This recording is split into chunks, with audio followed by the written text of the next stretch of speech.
Finding the root cause of equal rights for women across the globe who have their genitals mutilated and can't drive cars and can't enjoy the same rights that people enjoy 100% in the United States and the Western world.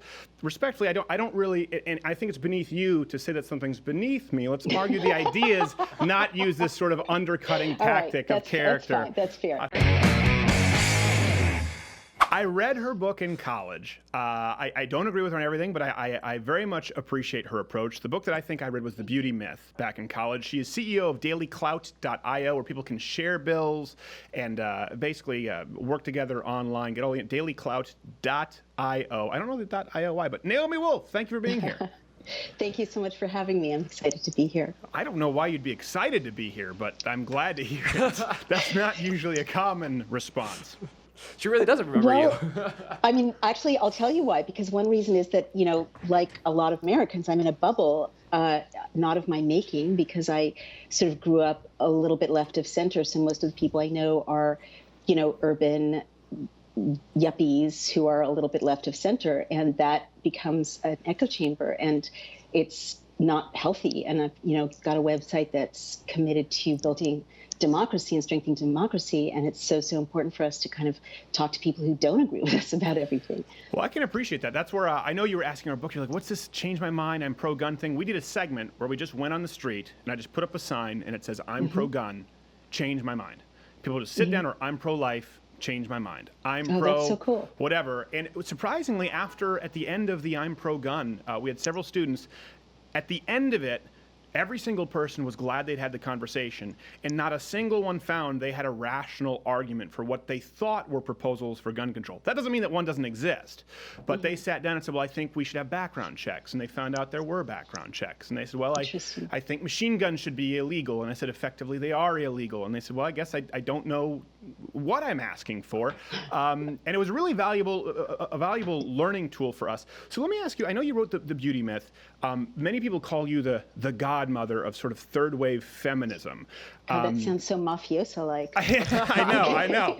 I'll take it. Yeah, take it. Someone's waking up with a horse in their bed. You need to support equal rights. Well, he only says hello. But now there's so many factions with feminism. It's some people say third wave. They claim it's intersectional feminism. There are people who have differing views on transgender issues, how they relate to feminism. We had Leah Keith on here for that. So let me ask you, I guess, sort of this: how do you define yourself? How would you describe your brand of feminism for those who might not be familiar in the audience?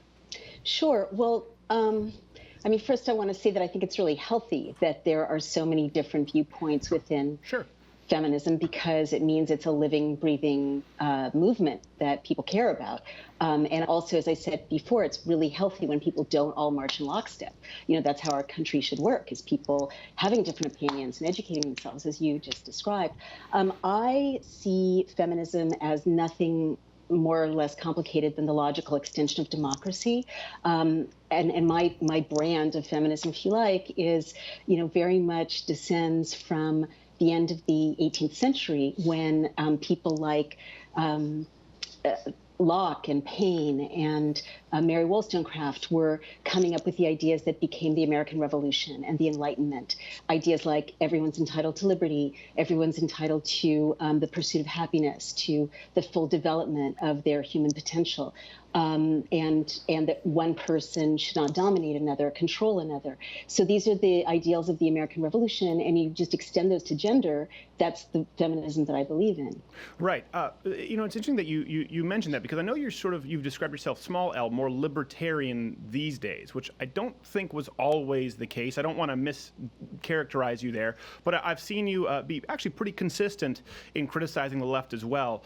Do you find that tough, kind of a juxtaposition of obviously the roots of sort of feminism as it's in the 60s and 70s, and certainly intersectional feminism now far, far radically left and becoming more libertarian in your views? Is that sometimes tough to balance? So I don't really understand the question you just asked, because there were a lot of dependent clauses, and for instance, I'm not sure what intersectional feminism means. I was hoping you could answer. I don't know either. Someone comes in dressed like a lady, says it's hate speech to ask a question. I don't know the difference between third wave and intersectional. I mean, you know, I guess my instinct is to say it's too often the case that we live in a world of labels. And, as I said before, often the labels that are affixed to groups of people, we too rarely have the chance to kind of sit down with those people. So if intersectional feminism means like my daughter's generation, my son's generation, which is growing up more aware of how race and class affect human limitations on potential and opportunity and not just gender, I'm all for that. Like, I think the more we try to be nuanced about where is everybody coming from, the better. But that doesn't mean I like reducing people to labels. I think people are more than where they come from, more than their gender, more than their even ethnicity or sexual orientation. I think we have as human beings a lot more that unites us than divides us. But the libertarian thing is really interesting. I really grew up, as I said, like a baby of the left. I grew up in the Haight-Ashbury. I grew up in the middle of all of these very hopeful revolutions, like, gay rights and rights for workers in agricultural fields. And, they turned into a lot of really wonderful things. But the older I get and the more I'm exposed to different countries and different people from different backgrounds, the more I do think I feel like, I don't want to say small L libertarian because that's just another label, but I'm very sympathetic with the libertarian philosophy underlying policies. It doesn't mean libertarians always come up with the best policies. And usually in fact, I told my it's son, no policy. That's usually what they come up with. which is often nonsensical. Like I really respect this group, Students for Liberty, and I'm actually going with my partner who's going to be a speaker at an event in Sarajevo at the end of next week. And they're a libertarian student organization. There are hundreds of thousands of them all over the world. And we get into really great arguments, and I'm all for a lot of things. But when they get to like, why should the state do anything about old people or sick people or orphans, then they lose me. I feel strongly that while I have a libertarian, profound, number one, respect, and it's all I've been working on really since 2008 for the Constitution, right? That's where my kind of libertarian soul goes to, and we can then argue about policy. And what really surprised me when I wrote a book, The End of America, which was about the decline of freedoms in America, right? And it started with a critique of Bush, but people kept saying in the Obama years, what about Obama? And I kept saying, thank you for noticing the consistency. I kept saying, he's a tyrant, he's dictatorial, he's sending drones in to take out Americans without due process, he's keeping Guantanamo open, he's creating a war against whistleblowers. There were like 6 people on the left who kept defending the Constitution when our guy was in the Oval Office. Code Pink was nowhere to be found. I want to frame this back because we could go a million different directions. Obviously we'll disagree on that. I was in Guantanamo Bay and saw the prisons and the troops supporting them, containing them. But I do want to go back to feminism because you mentioned libertarian and kind of your children's generation. So I guess let me ask you this: in 2017, since there are so many different sort of definitions of feminism, in 2017. Do we believe, I guess, or how would you argue that feminism, the fight for equal rights, when we're talking about systemic equal rights, is relevant? Is it needed in 2017? And is that maybe a lot of people see that it isn't? That's why there are fewer self-identified feminists than we've seen. I guess there are more self-identified feminists than ever in my adult life, Stephen. And I guess this is one of those moments where the women watching this, maybe a lot of the men are thinking, why is this question being asked again in 2017? So let me ask you, you're a smart, thoughtful person.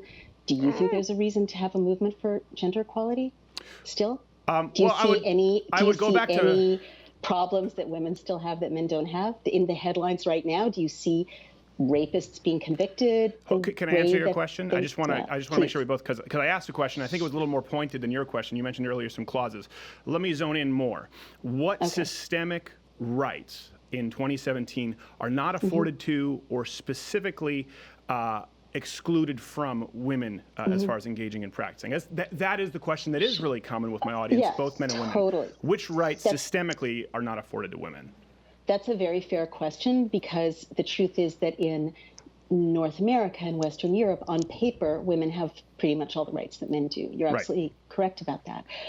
In enforcement, they don't.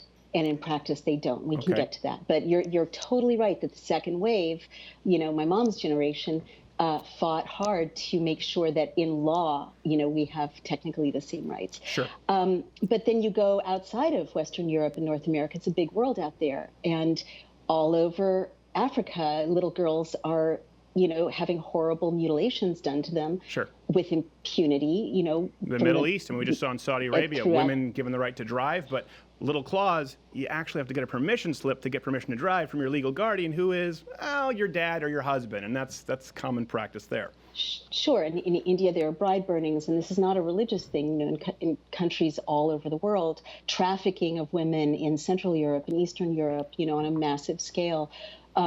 Women being essentially in domestic servitude in the developing world, shipped to countries like Dubai. And I mean, horrible things are happening where women don't have basic legal rights in the rest of the world. So that's A.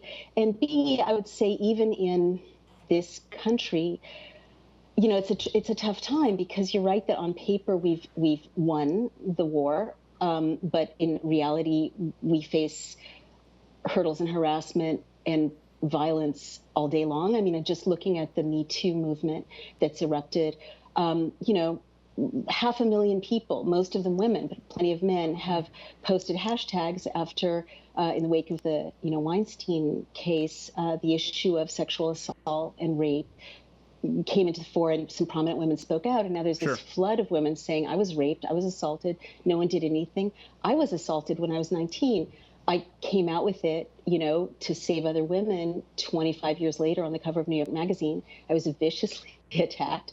There was an EOC investigation. Other stories came out. It was not just me. It was 20 years of Yale covering up much more serious assaults against women. Can I ask that so these are the kinds of things we face. Sure. Can I ask that I just want to hit the pause button there, because you went into a few different directions, all of which I'd like to explore at one time or another in this interview. So I'd like to kind of, give you first choice here. Would you rather discuss the international women's rights issue, or kind of unpack the domestic sort of Western? Whatever you like. Okay. Whatever you think is most relevant to your audience. Yes. Well, I would say, obviously it's terrible that you were harassed. I think Harvey Weinstein is an awful. Well, you were sexually assaulted and then harassed afterward when you came forward. Actually, all of that. But what's really important to know is that I didn't even know it was a crime until like 25 years later. With all of my exposure and education, I didn't know it was a crime until my partner, as a private investigator, informed me that it was a crime. Right. And I didn't know that, what the statute of limitations was. And I filed a police report,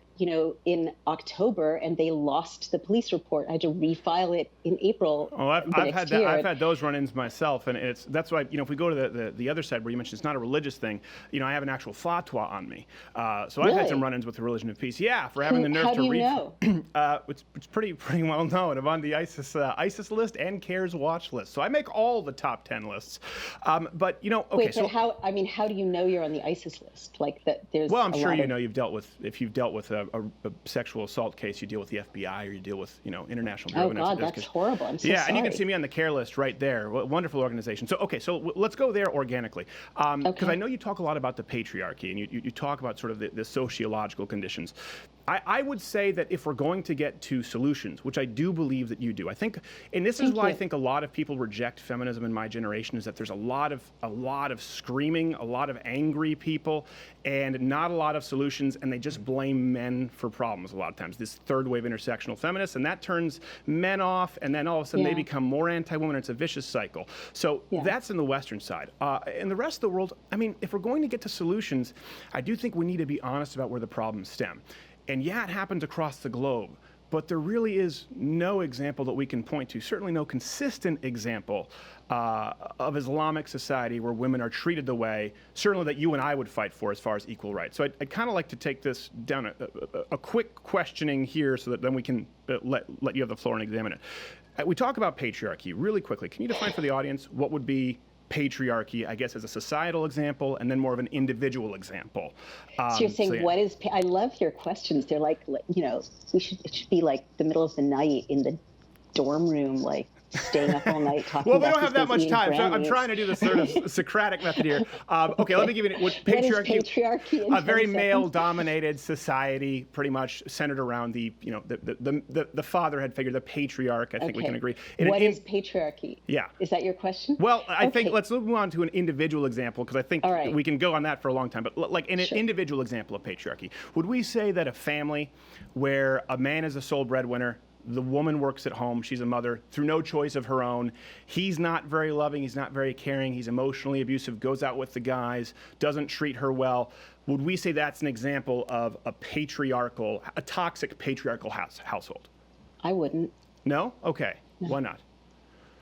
Well, the question is, does she have choices, right? If she has the choice to ask for counseling, get a job, have some financial autonomy, like because of the second wave, she has a lot of opportunities to change her life that she didn't have 40 years ago. You know, she can get a credit line, she can move out, she can say, I need a therapist with you or else I need a divorce. She can get a divorce. This is the libertarian in you. Okay, I'm following. It's also the feminist to me, right? So she has choices. So I wouldn't say that that's patriarchy. I would say that patriarchy may be one of the big reasons that man has trouble expressing his feelings. Okay, fair enough. I'm trying to get into individual practice so we can kind of get to the root cause of these, obviously, injustices across the globe. And then we can go to the United States. Would we say, for example, we're talking about religion, Jesus Christ, a man who saved a woman from being stoned, said treat your wives as equals among you, treated a woman as equal among men, was very rare at this point, had no wives, committed no physical abuse or emotional abuse. Would we say that Jesus Christ was perpetuating patriarchy himself? Actually, I think Jesus Christ was one of the original feminists and one of the most historic, significant feminists. Okay. I'm a big fan of Jesus Christ historically. I'm Jewish, but so is he. And as an historical figure... Someone in Arkansas is pissed. Continue. They can be pissed. It's just historically accurate, you know? No, what? But like there's been a... He's a Jew! Yeah, go ahead. Okay, let's rein that in there. There's been a lot of scholarship about the historical Jesus, and he's someone that any radical Jewish person today, or anyone really, would really like if they like social justice. He was challenging orthodoxies on a lot of levels. He was absolutely about gender equality. The early churches were one of the first gathering places where women and men could speak and worship together. It was later that there was a dictum, like Paul wasn't so great, respectfully, saying that women shouldn't preach. That was later. Jesus never said that. And there were, Mary Magdalene was, there's a lot of historical research that shows that she was a teacher. And also that a lot of the things that he was doing, like having slaves and wealthy people and prostitutes and tax collectors who were reviled sit down together and break bread together, that was like a radical statement about social justice and social equality. It was very unpopular at the time, got him killed, but I'm a fan. Okay. I'm asking. Good. So we agree. I think we agree on that point. So this is the starting off point. Christ, like you said, some horrible examples. Doesn't mean I'm a big fan of organized Christianity. Doesn't at a lot all. Of organized religions. And we would agree on that. People who don't know that Jesus was a Jew, people who beat their wives, bad people. Okay, let's put them aside. Yeah. So this is Jesus Christ, the founder of the feast, as we can put him. What about someone, let's say, who lived a life, who took several wives, some of whom were 6, 9, so you're talking about consummated Muhammad. Against their will? Of course I am. Would we say that would be an example of toxic masculinity or patriarchy, or a terminology that would certainly be differentiating from Christ? This is not a trick question. Yeah.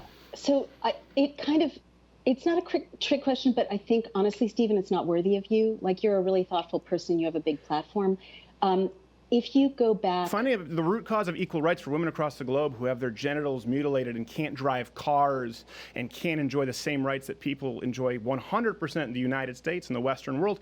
Respectfully, I don't really, and I think it's beneath you to say that something's beneath me. Let's argue the ideas, not use this sort of undercutting tactic of character. That's fair. I think that's fair. Go ahead. Let me say, I think it's a reductive question. How's that? Sure is. Because... you're talking about the Prophet Muhammad. You're talking about someone who came out of a very primitive tribal context, just like Moses came out of a very primitive tribal context. And you're talking about someone who whose life reflected the primitiveness of that tribal area. And he actually, when I studied Islam in college, my teacher pointed out that for his time, he actually created advances in women's rights and in how the law treated women. That's true. And I would say if you go back to the Old Testament or the New Testament, or the Gospels, right? The Pauline letters, you're gonna find all kinds of things just as awful. Like, we don't say, oh, my daughter has fornicated, I have to stone her to death anymore. Well, that's right out of my tradition, the Jewish faith. And what you don't say often enough is that, or what we don't hear often enough in the West, and I've traveled a great deal in Muslim countries, and I used to live in Israel, and I speak Hebrew, and I really know what I'm talking about. I've met with Muslim feminists all over the Middle East and North Africa, is that these are the Abrahamic religions. They are really the same religion. I'm sorry, I don't, because I know you speak in paragraphs. I just want to come absolutely false. And let me tell you exactly why that's false, and this is why I want to compare Jesus versus Muhammad. People who talk about blasphemy against the prophet, and I know we're concerned about that here, you need to understand something. The very religion of Islam is to blaspheme against Christ. The very religion of Islam is based on the people. No, it's 100% true. And let me come in here. I know you speak in some long paragraphs. I've read the Quran. They respect Mary. They actually really don't. And they actually talk about the book being subverted when you go back to the blessing of Abraham. So this is the thing. They say we respect the people of the book, but then it also becomes a conundrum because the people of the book subverted the book, and Muhammad has to come around to correct the book. Muhammad also points out that Jesus isn't the man he said who he was. Didn't say he was a prophet. Said he was the way, the truth, the light, Messiah, God in the flesh. So I don't want to get into a theological argument, but the point is, in practice, because Muhammad, like you said, example of tribalism, unlike Jesus or Moses, who both came before him and not altogether a pretty similar area of the world. Are you kidding? In different practice. Primitive tribal society as well. Sure. Yeah, and I would say Muhammad, certainly a worse example. Excuse me, do you know that Moses had multiple wives? Do you know that the patriarchs, Abraham, Isaac, and Jacob, had multiple wives? I mean, have you read the Old Testament? Yes. I also know he didn't have sex with their thighs. Oh, do you know that he had a slave, that Abraham had a slave that he cast out into the desert with his son by that slave and left her to die? Are you aware of that? I mean, I could cite case after case after case of mistreatment of women. Could you cite any case of Jesus Christ or Muhammad calling for the deaths of Christians and Jews, as you see in Hadith, or the abuse of women, or this systemic form of laws that we see that forbids women from equal rights? And I'm trying to get to the root cause here in the Middle East, where nowhere in the Middle East ever have they gotten it right as far as women's rights. And so my issue here is, if we're going to come to talk about solutions, and then we can move on to the Western Hemisphere. Totally mistaken historically, Stephen, on so many levels. Go ahead. Can I jump in? I know you speak in very long paragraphs. I just wanted to make sure we correct that there. They're not the same religion, and two very examples. You're wrong. Yeah. You're so wrong. Okay, so first of all, hadiths are not the word of Muhammad. They're commentary, right? So we're to abandon them. Does the Islamic faith abandon hadith, or do they use them in practice? A lot of people debate hadiths. It's like commentary in Judaism. It's not the word of Moses. Okay, it's Sunni and Shia, about how much do they value hadith? I want to frame this in. How much do they value hadith? Do they see it as a holy book, holy word?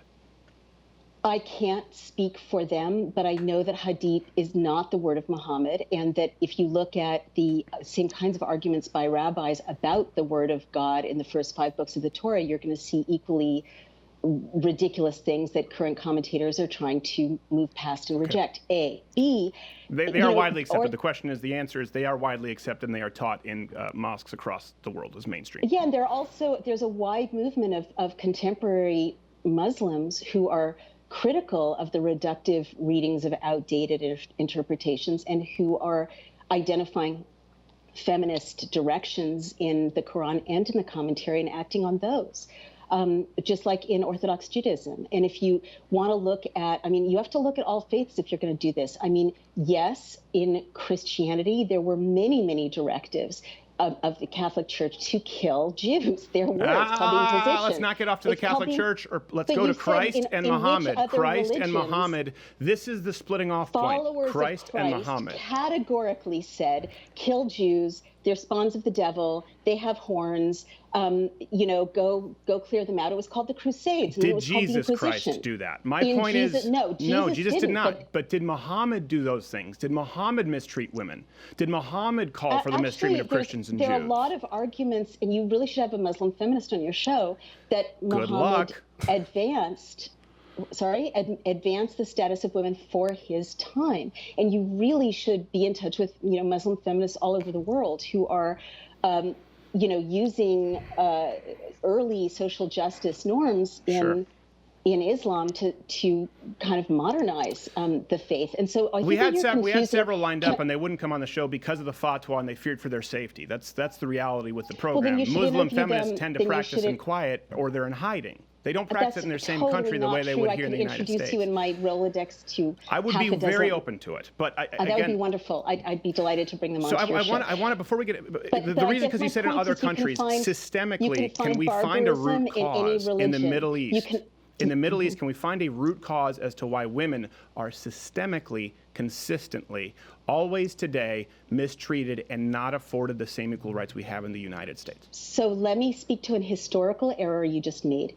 Iran used to be a very progressive, egalitarian country. Lebanon is very, very progressive in many ways. Egypt, young women with cell phones ran the Arab Spring. You really need to go to the Middle East, because your description of the Middle East I can't. They kill me if I go, Naomi. That's what I'm telling you. I can't. Because I've read from the Quran. Because I was critical of Israel, and they have a new law saying that critics of Israel can't go to Israel. So, every religion has its fanatics, right, including Christianity, including Judaism. But we're not going to make the world safer by caricaturing other religions. I don't think we're going to make it safer by lying to ourselves. You just said that Lebanon and Egypt are progressive.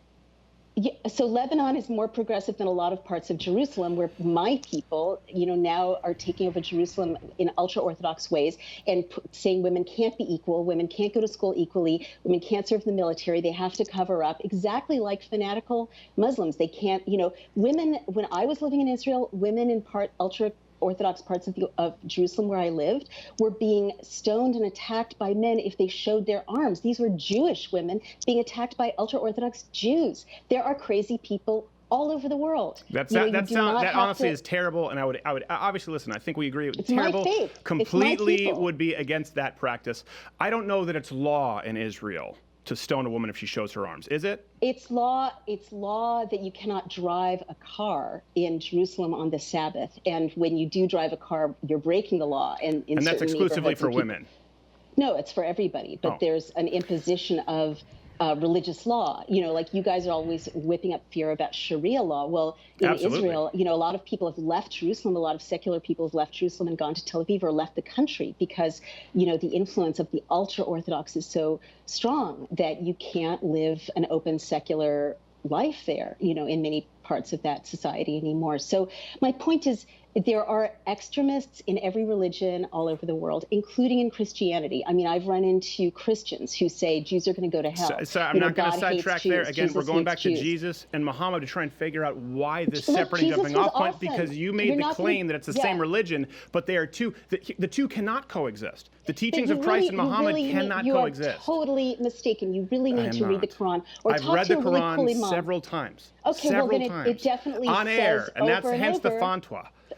That's unfortunate, but it says over and over that Muslims should respect the people of the book, which are Jews and Christians. And it says that you should respect Jesus, you should respect Mary, and you should respect Moses. And I can cite you chapter and verse. I can send it to you after the show. I'm very well of the chapter and verses. We've talked about them at great length. They also talk about how the people of the book have subverted the book after the blessing of Abraham, that the sons were swapped. Okay, let's get to the Western Hemisphere, because I don't think we're going to find common ground on Egypt and Lebanon progressive. I'm just going to disagree respectfully. I just have to say, my people were rounded up and I'm going to play the card. My people were rounded up and put into ovens, partly because of anti-Semitism that descended from centuries of hideously anti-Semitic teachings that emerged out of the Catholic Church. Not from the Jew, Jesus Christ. Let's go to the Western Hemisphere here, because we were talking about in practice. You mentioned no systemic issues. So I was hoping we could say, okay, here are systemic issues that we see, for example, in the Middle East. But I think we can all agree these occur everywhere else in the third world, or places where obviously it's just been a historical account of unequal rights. So let's go to the Western world. Let's go to the United States, my homeland of Canada.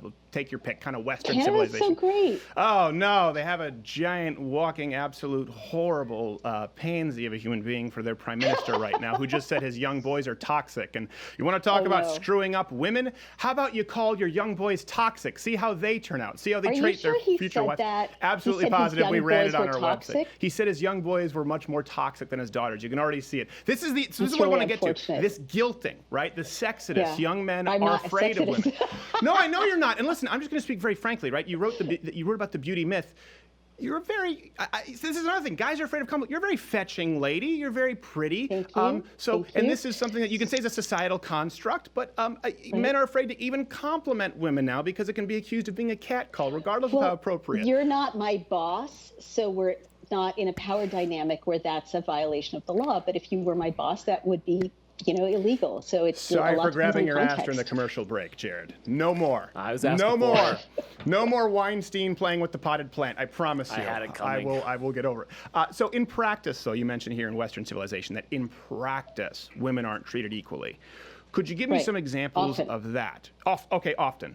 Some examples of that you would point to, because systemically rights afforded, but in practice. Yeah, I mean, I have a tech company. And so I'm in the tech space, and I think the latest statistic was 88% or some absurd percent of investment money goes into companies that are not led by women, even though women-led companies outperform companies led by men in the tech sector. So it's, venture capital. The venture capital world is a kind of closed economy in which men invest in men investing in men investing in men. That creates a bubble of maleness being more valuable, and a lot of innovation. The libertarian side of me is like, well, America's missing a lot of innovation and good companies and good products by this gendered investment, direction. Okay. A lot of it's not even conscious, but there have also been big stories about systemic sexual assault and abuse in Silicon Valley, and also big stories about systemic sexual abuse and harassment. Now we're seeing them come out of Hollywood, but they came out of Fox News. They came out of other big organizations. They did come out of Fox News. I get it. Believe me, it was comedy manna. Bill O'Reilly and Eric Bolling for months on this program, just like Harvey Weinstein is. They made it into our monologue every night for 6 weeks. I don't defend any of it. Yeah, it sucks. And it was bad for the women working in those companies, and it caused a lot of damage. So those are some examples. The military is another really important example. Could we really quickly before we go to the military, because I want to, especially for the audience, I'd like to get away, if we can, respectfully, from like the anecdotal. I would agree on those, but more so if we talk about this, we need to make a reflection statistically or on the whole, because a lot of people are saying, well, Silicon Valley isn't necessarily me, or obviously Hollywood. It's probably the one place where that 50% divorce rate, it's actually 100%, actually exists, and sexual assault and pedophilia rampant because of secular humanism in Hollywood. But that doesn't affect everybody out in the country. So at large, in practice, I think is where people would like to. Okay, well, there's some, I mean, if you just look at the wage gap, it hasn't really budged. Men still make, women make, about 80 cents for every male dollar, even working in the same jobs and for the same hours. And there's something called the feminization of poverty, Where does that number come from, though? That'll be a crux here that we discuss. Where does the wage gap come from? You must have minions surrounding you. They can Google it while we're speaking. What is the wage gap? No, I don't have anyone. I don't have anyone Google it. No one's allowed to jump in here. So I'm aware of the wage gap. I'm aware that it's a number that compares basically median salary of women versus men. If I put you on pause, I could Google it. I don't have but it's year after year. It's the Bureau of Labor Statistics, I believe. Check, or you can certainly see it at the National Organization for Women. Peer-reviewed studies. It's narrowed slightly. It was 76 cents for every male dollar when I was in my 20s, and now we've got like 4 cents more for every male dollar. So yeah, I don't see that wage gap. That is, and we have to discuss this, because this is one of the statistics that is most in contention. And it would be disingenuous for me to just sit here and say, oh yeah, because I've talked about it on the show. When you're talking about Department of Labor, when you're talking about their statistics, they're just comparing average salaries. This doesn't take into account experience, where you went to school, education, overall scores, how long you've been in a given job, how much time you've taken off. It's not a fair comparison, and I think that's important. So I'm sure that you probably have a counter. There's a lot of debate about, those numbers. And I've seen those criticisms raised, and then I've seen rebuttals of those criticisms, and then I've seen studies that were like literally apples and apples. For instance, there have been a number of studies that follow alumni of the same university in the same professions, and they still make less, and it's, I look at my own industry. I'm a journalist, among other things. And in every major news outlet, it's men who are the publishers and the executive editors, and women are middle management. And that's pretty good. Same with book publishing. I write books. Even though women buy 70 cents out of every dollar of the consumer dollar for books, it's overwhelmingly in every house I've been published by, and I've been published by most of them. There aren't that many left anymore. It was men who were publishers. Then why so many covers with Fabio on it? That's all I see when I go to Barnes & Noble. But let me go back to the, this is important to go back. I'm talking about something so No, but you did a bait and switch here. And this is the thing you said, profound. I think those statistics are available. There have been studies without giving, I would really like to hear those studies because it's something I've read up on quite a bit. If you want me to put you on pause and use my friend Google to find the latest wage gap If you have to, you can, because I'm familiar with most of the studies. Again, I think, okay, can we agree on this? The comparison, the 77 cents on the dollar, that is simply a comparison of average salaries. That doesn't take into account the other parameters that you mentioned. Can we agree on that? I do not believe that sums up all the studies that confirm Not all the this studies, wage but gap. the 77 cent number, which is most oft quoted. Patricia Arquette. That one's out of date. It's now in the 80s. Okay, so it's now in the 80s. Now, even then, we're getting now into the 80s. I know that you've, I think the National Law Center for Women, if I'm not mistaken, is the name. And I know they often cite an AAUW study. And when you look at it, the AAUW study said that it was actually closer to the high 90s as far as the wage gap. It was decreased significant amount. Yeah, the same study I know that you referenced in some of your literature, and I think it's very, very well researched. I've never seen a study that takes all of these parameters into account, and today, or anywhere really in the last 10 years, shows a wage gap. And I do think it's important just because I can't take it at face value. Can I just ask you about your webcast, your podcast? Yes, go ahead. How many women do you have working with you? Well, my senior editor-in-chief is Courtney Kirchhoff. She's my first full-time hire. Before her, it was Crystal Heath. After that, it's Casey Burnett and a girl named Nicole. And our wardrobe designer and costume designer is a woman. Costume, yep. Well, I just said central writer, the number one writer. The number 1, 2, and 3 writers are women. That's wonderful. And do they, there's you're the talent, so you probably make a substantial salary compared to the writers. And then there are the tech people, and they probably make reasonable salaries because they're techies. They're probably mostly male. So it sounds like you've got writers and wardrobe people who are women, and I will bet that the women's salaries in your company are not equal on average to the men's salaries in your company. Oh my God, Naomi, please. I hate to do, again, I really hope you come back. You couldn't be more wrong. We can have Courtney and Casey talk about it. That's a good idea. And as a matter of fact, we have had it's also been a blind recruiting process. If you run a quick Google search, which you can do afterward, I know you're fond of saying that, we do a golden ticket. And the golden ticket is we literally just send it out to the audience, and it's blind submissions, and I read their writing. It is as close to justice as you can possibly find, and I think Courtney is the most brilliant writer I've ever seen, and outside of me, her and Jared are the highest paid people in this company. One thing, I also don't know who works in the tech side. The people who manage the ads and the infrastructure on the site, I couldn't tell you. I do know we've seen some emails come in from women. These are third-party companies. But it's about an even split on my company, and the women tend to be higher paid on average. Then you're doing great. You're the exception to most workplaces that I walk into, in which I can see the wage gap. Because But I don't know if that's the case, because you asked me some questions, and then that kind of ended up being a bad scenario for your argument, but it doesn't take us away from this. Doesn't take us away. I'm sorry, you couldn't have picked the worst person, but it doesn't really reflect the statistical issue. Yeah, go and you won't like her. Courtney, no one reviles modern intersectional feminism more than Courtney Kirchhoff of anyone I know. And she's a lady, by the way. She's a strong lady. What was it?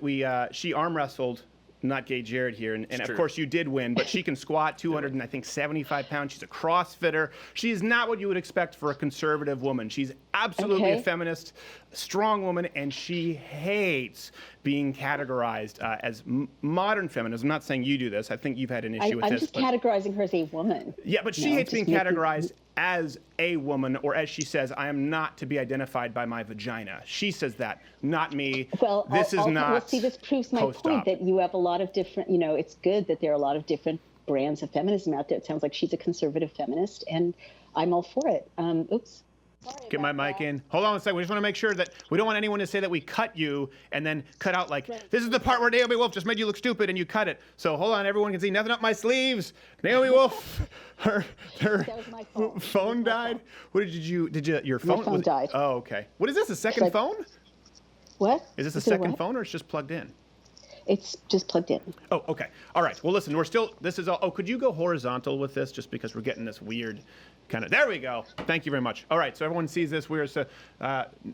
Miss Wolf, can you confirm for the audience, in fact, that there was no trigger? You did not cut me off. Okay. I cut myself off with my high-tech skills. We've had people do that after interviews, and then we say, well, hold on a second, here's the whole interview, and so we just want to make sure people don't think we're trying to You totally did not cut me off. Okay, That's totally my lack of paying attention. So we were talking about, I think before this, female employees, which we have, and we were trying to get back to the statistical reality of the wage gap. I think you were there, and again, my question kind of, if I need to reframe it here, is just what statistical realities can we point to that there is systemic discrimination? There's some really good recent examples with the Walmart lawsuit about 5 years ago during the Obama administration when, and this is something that, affects middle-class women and families, even more than elites, which I think you and your audience would want to pay attention to. I don't mean it the way that I said it, just that, this is like the left has been accused of being elitist. And if,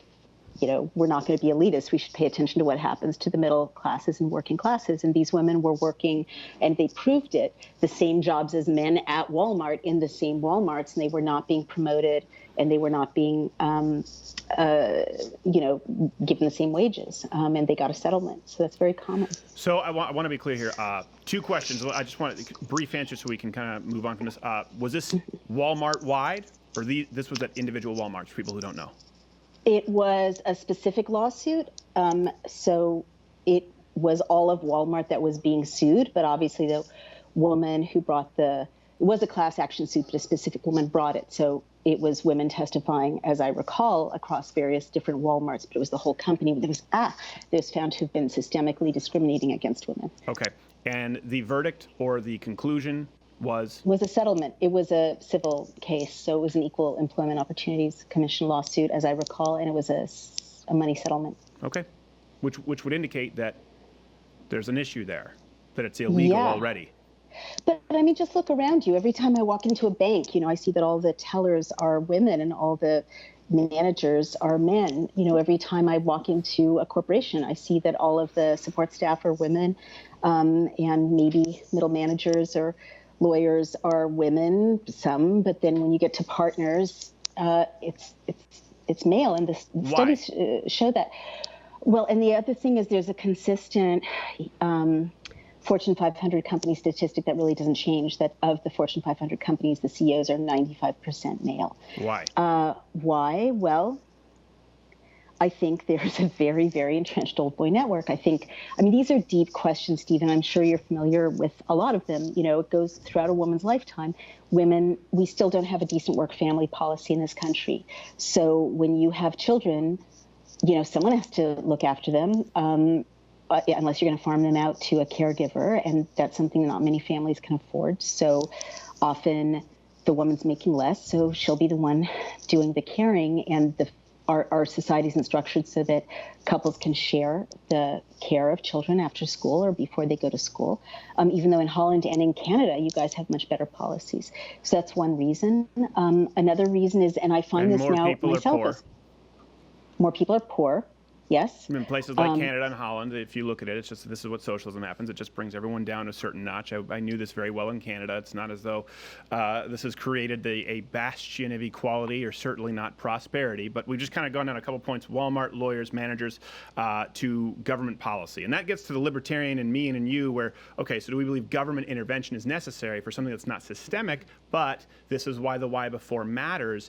Is it possible, or is it your contention, that the reason that women are tellers and the men are managers, that men maybe are CEOs, or the reason that the vast majority of women who enter the medical field who are nurses but often aren't practicing, physicians, which by the way is not reflected in that wage gap, that's a big one when you're comparing professions, just as the field of medicine.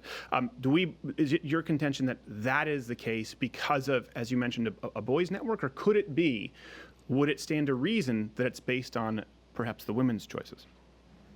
Well, which comes first, right? When there are no good options and you're a woman, you have to make the choice in a world of bad options. And so, you know, if you're looking at working 40 or 50 hours a week in order to maintain your career and never see your child, or quit your job and stay home and see your child, those are terrible choices. You know, if you're in the Netherlands and you get to share the day off a week that each of you gets with your partner, you know, then you'll work 4 days a week. Your husband or significant other will work 4 days a week, and each of you spends a day with your child, and there's government-funded daycare, and that sounds pretty good to me. I have a lot of libertarian instincts, but you know, support for families really does have to come from the government. And I also am not a libertarian who thinks that people, like, I think you can have a libertarian government. I think you can have a government that supports individual freedom and supports individual and family development, and things like, you know, support for families. Really, there's no reason that we shouldn't have government-funded childcare. In World War II, when, you know, the government needed women for the war effort.